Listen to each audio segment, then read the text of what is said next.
대구는 우리나라에서 가장 더운 도시라고 알려진 곳이죠. 국밥집 가마솥은 더울수록 더 펄펄 끓는답니다.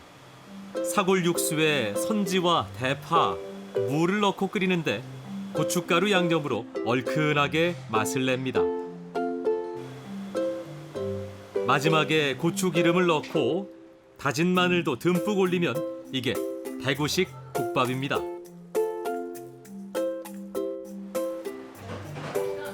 땀 뻘뻘 흘려가며 먹는 뜨끈한 국밥 한 그릇. 시원한 맛도 있고 옛날 맛이 되살아나고 그렇지. 이분 말씀을 들으니 문득 궁금해집니다. 대구의 옛 맛도 지금처럼 이렇게 얼큰했을까요?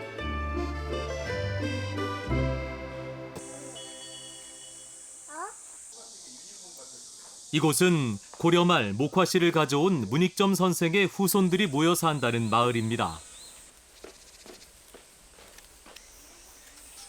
며느리들은 아궁이 앞을 꼬박 지키곤 했습니다.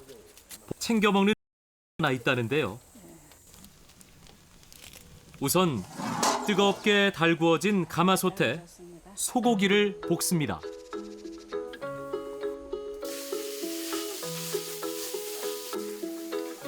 고기를 볶을 때 무와 고춧가루 양념도 함께 넣고 볶습니다. 고기가 어느 정도 익으면 물을 붓고 끓입니다. 뭘 만드시나 했더니 육개장을 끓이신다네요. 그런데 고기를 삶아서 넣는 서울식 육개장과 달리 고기를 먼저 볶다가 나중에 물을 붓고 끓입니다. 특히 대파와 부추를 많이 넣어 끓이는 게 특징입니다. 어느 정도 끓고 나면 고춧가루와 마늘 그리고 참기름을 섞은 양념장을 풀어 넣습니다. 매운맛의 활용점정인 셈이죠. 대구 사람들은 이렇게 육개장을 끓여 먹곤 했다는데요. 만드는 과정을 보니 선지만 빼면 국밥과 아주 비슷합니다. 우리 음식 중에 육개장처럼 매운 음식이 많지 않습니다. 그런데 왜 대구 사람들은 매운맛의 육개장을 끓여 먹기 시작한 걸까요? 동국 세시기에는 개고기를 파와 함께 삶은 게장국을 삼복에 먹었다는 내용이 나옵니다.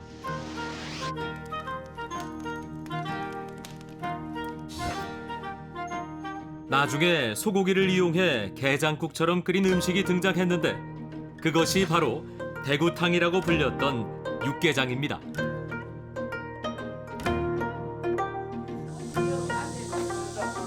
대구의 국물 음식은 대부분 이 육개장에 뿌리를 두고 있습니다. 그래서 국밥, 해장국처럼 이름은 달라도 고춧가루를 넣어 얼큰하게 끓이곤 하죠. 일단 좀 매운 양념이 들어가야 맛있다 소리를 들을 수 있는 겁니다. 고추하고 뭐하고 차가운 거 먹는 것보다 뜨거운 거 먹는 게 속이 시원하게 더 이기는 하나 방편이죠. 집에 이제 한 번씩 내려오면은 그래도 이제 이 육개장 같은 거 이렇게 벌겋게 해가지고 이렇게 먹으면은 이 대파 같은 거 이렇게 해가지고 먹으면 아 오늘 뭐 좀 먹었다라는 생각이 드는 그런 기분이 들죠. 예.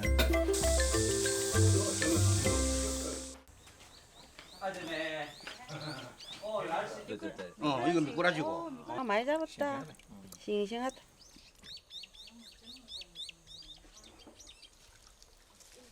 손톱으로 긁기만 해도 비늘이 잘 벗겨지니 손질하기는 수월합니다. 매운탕을 끓이신다는데요. 우선 물고기를 손질해서 물을 넣고 한 소끔 끓입니다.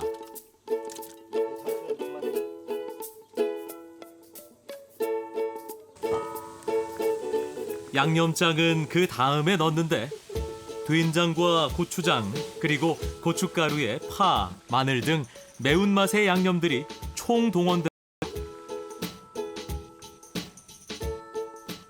매워가지고 눈물 날 죽겠다. 왜 이렇게 맵게 하세요? 매운 거 좋아하는데 뭐 얼큰한 거. 대구 사람들은 얼큰한 거 좋아하잖아요. 그래요? 예. 특히 대구 매운탕에는 제피가루와 산초가루 같은 톡 쏘는 강한 향신료도 추가됩니다. 그래 된장하고 제피하고는 비린내 없애려고 하면 필이 들어가고 그래서 고추, 청양고추 그리고 우리 집에 나는 대로 씁니다.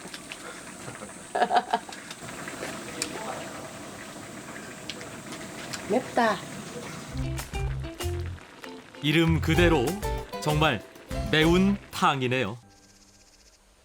매운맛은 미각이 아니라 통증입니다. 그래서 매운 음식을 먹으면 아픔을 견디기 위해 엔돌핀이 분비되는데 일시적으로 스트레스를 해소시켜주죠.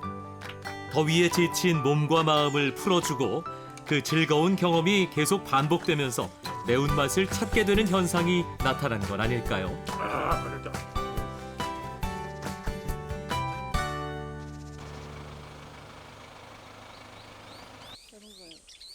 대구 하면 딱 하고 떠오르는 대표 음식은 잘 생각나지 않습니다. 하지만 대구는 소고기 음식이 발달한 곳입니다. 내당동에 서던 큰 우시장에서 소고기가 잘 공급됐기 때문입니다. 처음에는 여기보다 훨씬 많아지지.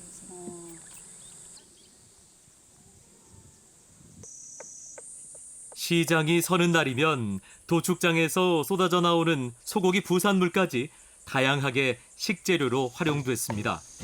이건 소의 첫 번째 위인 양입니다. 작은 창자 부위인 곱창은 기름기가 많고 고소해 구이나 전골에 많이 쓰입니다. 양지머리는 부드럽고 기름기가 적은 가슴살로 국물을 낼 때 주로 사용하죠. 모두 내장 부위라 냄새나지 않게 손질을 해야 합니다. 누린내는 많이 납니다만은 그걸 안 나도록 밀가루랑 소금이랑 넣고 아주 깨끗하게 주물러서 이렇게 깨끗하게 이렇게 만듭니다. 곱창과 양지머리를 바닥에 깔고 각종 채소들을 그 위에 올립니다. 양념장을 넣고 끓이는데 육수가 진해야 깊은 맛을 느낄 수 있답니다.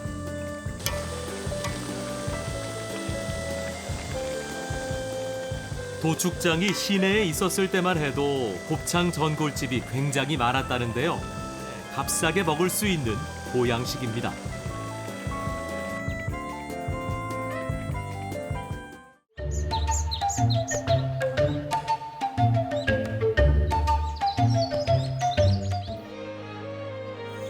산비탈을 따라 다랑이 논들이 빼곡히 들어서 있는 추어 마을. 논 웅덩이 한편에서 그물질이 한창입니다.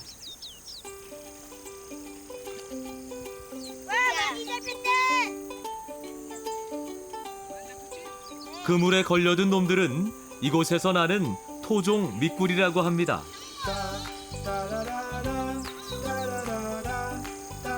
집에 오자마자 농부는 미꾸리를 맛있게 먹는 방법을 아이들에게 전수합니다. 미꾸리를 대파 속에 통째로 넣고 구워 먹는 미꾸리 통구이. 농부도 그 아버지에게서 배운 방법이라고 합니다. 참 기발한 요리법이죠. 대파 속으로 미꾸리가 머리부터 꼬리까지 쏙 들어갑니다. 불을 키우자 대파의 알싸한 향이 미꾸리에 배어들기 시작합니다. 다른 지역에선 무청이 귀한 철이지만 이 마을에선 요즘도 무를 심어 무청을 수확합니다. 지리산 자락 해발 700m의 고지대에 자리 잡고 있기 때문인데요. 무청을 이렇게 잔뜩 갈무리해 온 까닭은 추어탕을 끓이기 위해서입니다. 이 마을에선 동네 어르신들이 기운 없어 보일 때면 온 동네 안악들이 추어탕을 끓여 대접을 하는 풍습이 있었다고 합니다. 지금은 전국적으로 유명한 남원 추어탕의 매력 중 하나가 바로 이 부드러운 시래기의 맛에 있답니다. 시래기의 맛을 살리는데도 노하우가 필요하다고 하는데요.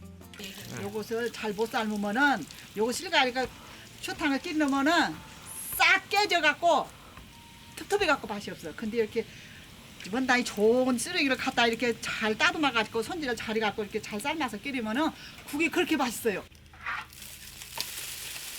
미꾸리에 숨을 죽이기 위해 소금 한 줌을 뿌립니다. 비린내를 없애요. 그 저 나쁜 그 유물질을 자들이 뱉어내요. 막 짠 것을 넣으면은 막 까불면서 애들이 그 이제 미끌미끌한 그 저기를 싹 소금하고 같이 이렇게 막 싸우면서 그걸 싹 뱉어내더라고요. 거품이 그득한 미꾸리를 손질하는 데는 호박잎만한 게 없습니다. 까끌까끌한 호박잎이 이물질을 제거해주고 비린내를 지워주는 역할도 합니다.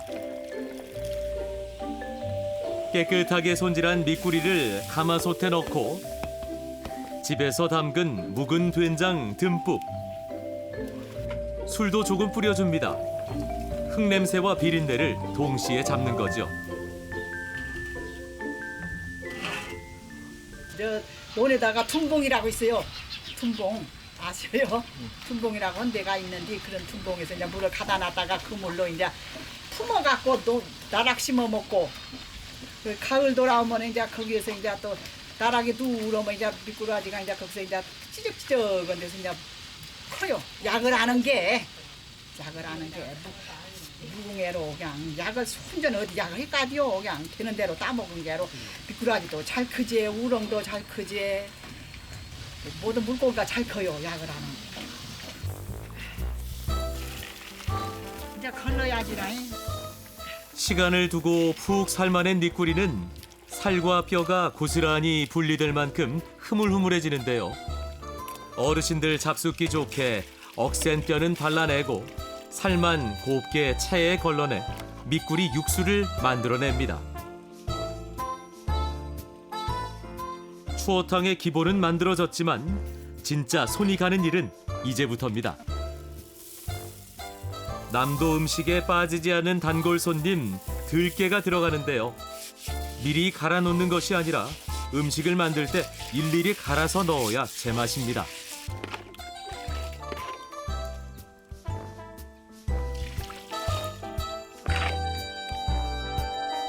걸쭉한 들깨 국물이 보기만 해도 구수하게 느껴지네요.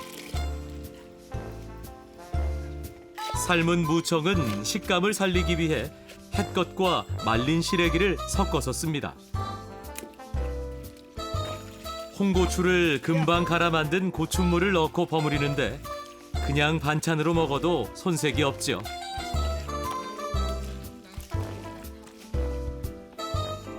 제대로 된 남원식 추어탕이 만들어지려면 삼위일체가 돼야 한답니다.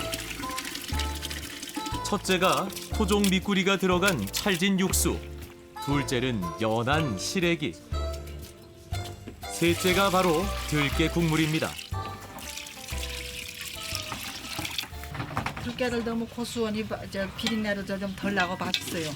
그 전에부터 이 들깨집을 해요. 추어탕은.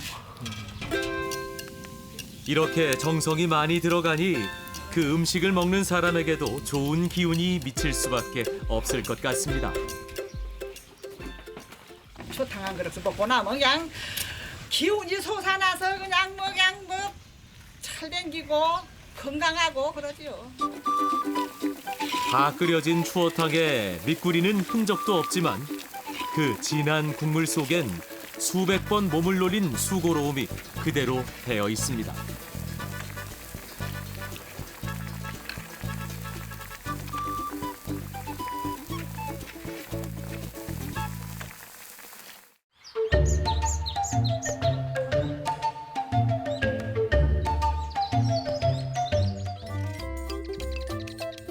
부산에서도 끝자락에 자리한 산성마을은 지금도 종점행 버스를 타야 갈 수 있는 오지입니다.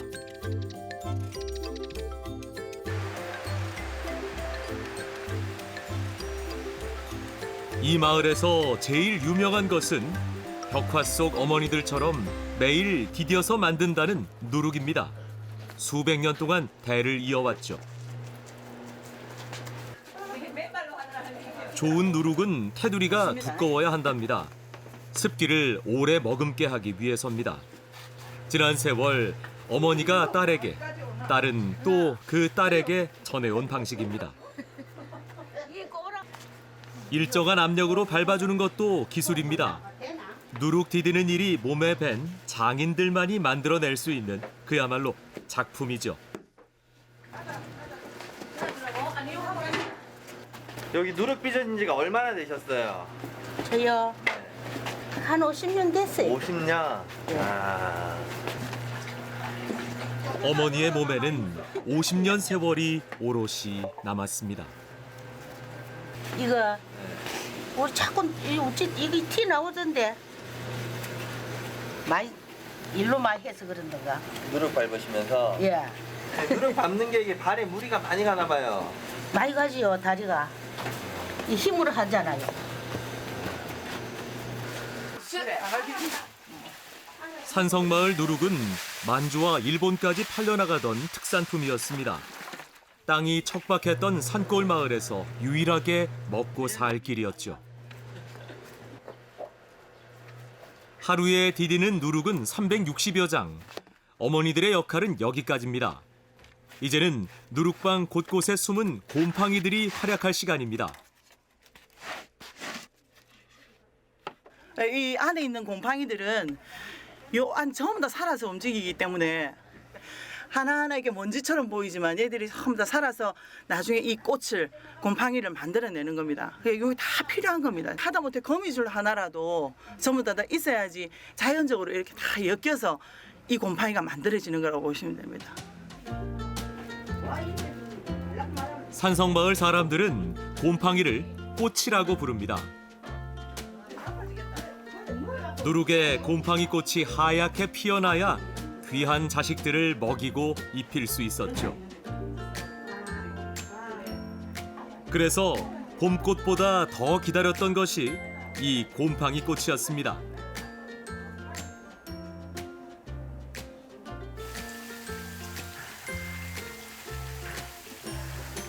누룩을 넣은 술이 보글보글 익어갑니다. 오랜 세월에도 변치 않는 맛. 빚는 이의 진심이 담긴 막걸리입니다.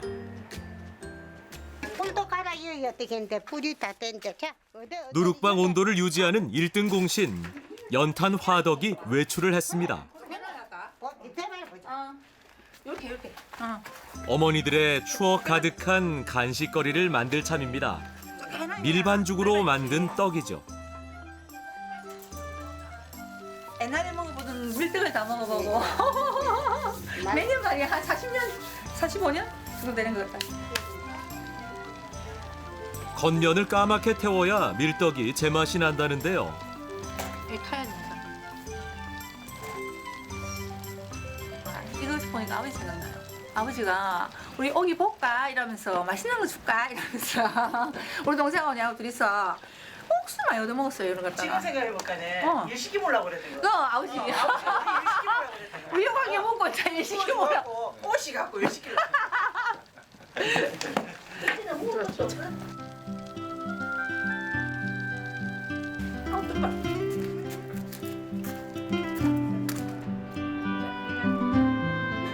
먹어. 진짜 고소해요. 또 고소한. 밀떡마저도 먹을 수 없던 시절이 있었습니다. 집에서 빚은 술에 세금을 매기는 주세령이 발표되면서부터입니다. 옛날에 단순히 진짜 심했어요. 그리고 세무 사람들이 온다 하면 이게 집에서 하면 전부 다 백발백중 다 들켰어요. 다 가져가 버리면 그것도 가져가는 것만 괜찮은데 벌금까지 나왔거든요. 그러니까 이제 그렇게 안 하려면은 바깥에 땅굴을 파야 돼요. 그러니까 소위 말하면 그때는 처음에 땅굴을 알았는데 평평한 데에다가 밑에다가 땅을 파요. 그러면 그 안에다 누룩을 한 거예요. 산감이라 불리던 단속반원이 나타나면 마을 사람들은 술과 누룩을 숨기느라 진땀을 뺐답니다. 뺏기는 건 기본에 벌금까지 물어야 하니 밀주 단속이 떴다 하면 마을은 쑥대밭이 따로 없었죠.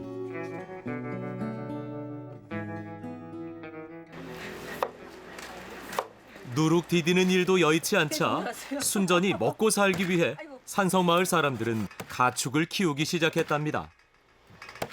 옛날에는 앞에 도랑물이 전부 다 앞에마다 다 내려갔거든요. 그 오리만 사나는 물 것만 주면은 제가 그대로 컸어요.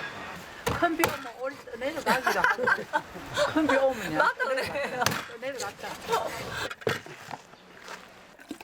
산성마을 오리탕은 맑고 시원하게 끓이는 것이 특징입니다. 물을 넣어서 진하게 육수를 내죠. 육수가 끓어오르기 시작하면 기름을 다 건져내서 담백한 국물을 만듭니다. 갖은 채소를 넣어 칼칼하게 끓여낸 오리탕은 막걸리 먹은 다음 날 해장국으로도 그만입니다. 하지만 생계를 위해 키운 가축을 먹는 일은 흔치 않았죠. 몸이 되게 피로하다든가 뭐 그러면 오리 한 마리씩 잡아가 먹고 했어요.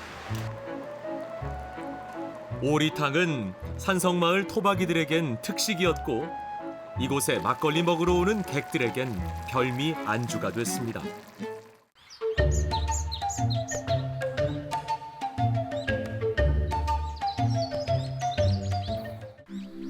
경상도와 전라도를 아우르며 약 45km의 장대한 능선을 가진 민족의 영산 지리산. 멧돼지 서식처인 돼지령을 품고 있는 지리산에는 오래전부터 흑돼지를 키우는 마을들이 많았다고 합니다.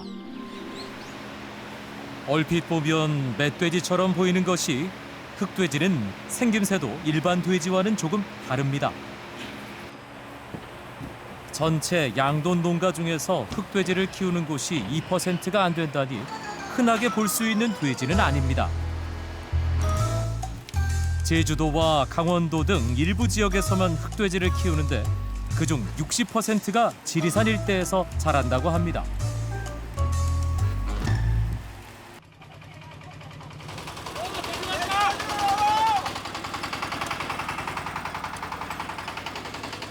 여름 무더위가 막바지 기승을 부리던 날 경운기에 실려온 돼지 한 마리에 마을이 떠들썩해집니다.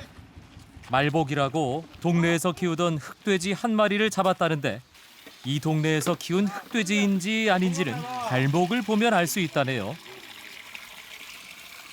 그리고 흑돼지 저 발쪽에 저 밑에 요게 우리 진짜 토종 흑돼지라고 하는 표시입니다. 요 점이 요 찍혀야 진짜 우리 흑돼지라고 하는 표시입니다. 여기에 각 발목마다 다 있는데 여기 없으면은 흑돼지 인정을 안 합니다. 예, 이게 오전복. 돼지 잡는 날을 기다린 게 어른들만은 아닙니다. 아이들도 돼지 잡는 날을 손꼽아 기다리곤 했는데요. 이 돼지 오줌볼을 차지하기 위해서입니다. 이렇게 해갖고 논에 가서 이렇게 이제 이런 데 놓고 독차기 타고. 예, 축구공 그렇지 이게 뭐 축구공이 이거 가지고 공도 많이 차고 옛날 집뭐 그런 막 동생님도 말씀했지만은 직공도 있었지만 이게 인기 있었어요. 돼지 이게 참 인기 있었다고 이거. 자기 아버지 뼈 없으면 이게 이런 거 쉽게 못 구했지 못 가고 전에는 지금은 뭐 돼지가 그랬지만 옛날에는 돼지도 개했고 한 마리 잡으려고 하면은 동네 큰 잔치하면 돼지가 없었으니까 기한놀이기구지 저기. 한쪽에선 내장 중 창자 부위만 따로 모아 깨끗하게 손질을 합니다. 순대를 만든다는군요. 아, 이거 이제 순대 하려고 안에 내장 이물질을 이제 버려야 되거든요. 그 이제 여기 싹 빼내고. 자, 여기 디비시면은 안쪽이 바깥으로 나온다 아닙니까? 안쪽이. 자, 물 붓고. 창자가 좁은데 어떻게 뒤집나 했더니 저런 방법이 있었네요. 지금 여름이지 그런데 겨울에는 손 호흡 불어가면서 그래갖고 이거 장만해갖고 먹고 그래. 아, 창자가 뒤집힌 거네요? 예, 그렇지. 이게 이제 그 이제 이걸 이제 소금에 이제 나중에 싹 씻겨.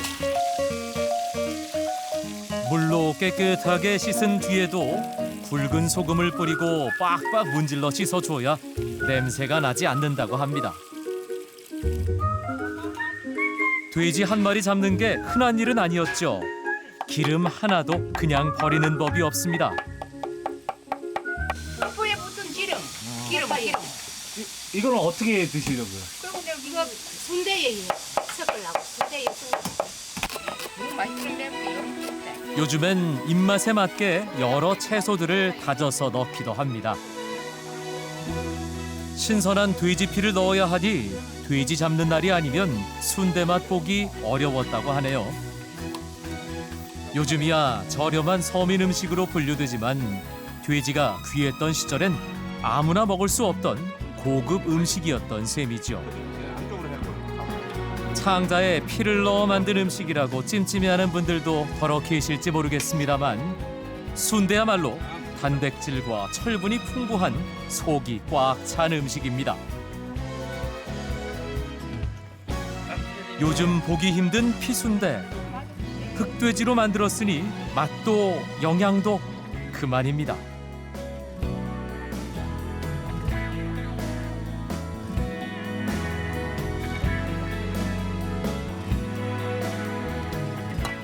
고기와 내장을 넣고 푹 고아낸 국물에 밥을 말면 이름 그대로 돼지국밥입니다.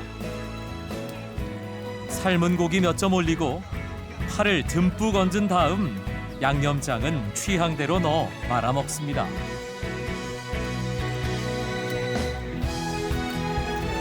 자, 총각들 빨리 오시오. 집집마다 한두 가지씩 나물 반찬을 내오니 진수성찬이 부럽지 않습니다.